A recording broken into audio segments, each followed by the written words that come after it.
We're going to do our warm-up, which is on solving equations, but it's a little bit of a special solving equations. If I can get my whiteboard up, there we go. There's a couple ways you can do this. I'm going to show you the shortcut way of being able to get rid of your denominator, which may make it easier. So again, you could do this a different way. I'm going to show you the way to get rid of this denominator out here. So to get rid of this 2, so we don't have that fraction, you're actually going to multiply both sides of the equation by 2. You do that so that these cancel out. And so what I'm going to get is 2 times 2x minus 7 equals, there's a 1 times x plus 4. Now, once you have that, you need to do the distributive property.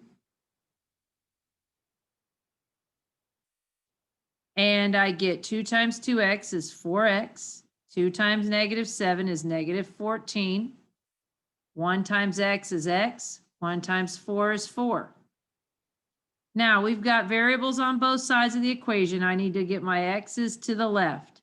So it's a positive x, so I'm going to subtract x from each side. I get 4x minus 1x, which is 3x, minus 14, and that equals 4.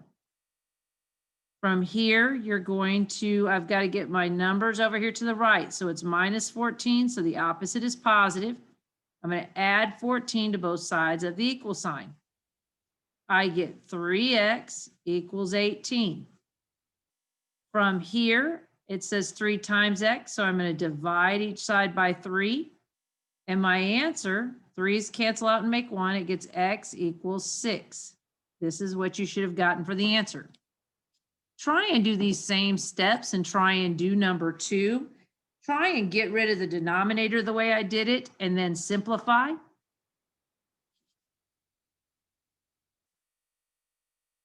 So the first thing you're going to do is to get rid of this 5. You're going to multiply both sides of the equation by 5.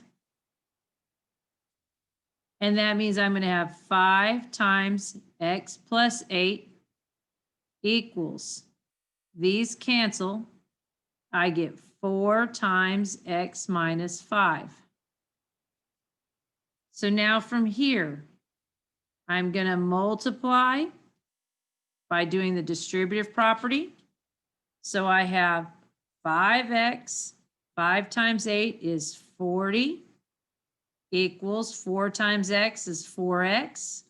4 times negative 5 is negative 20. Okay, so now get your x's to the left. It's a positive 4x, so I'm going to subtract 4x from each side. And I get 1x plus 40 equals negative 20. Now get my numbers to the right, so I'm going to subtract 40 from each side. These cancel, and I get x equals negative 60. That should have been your answer.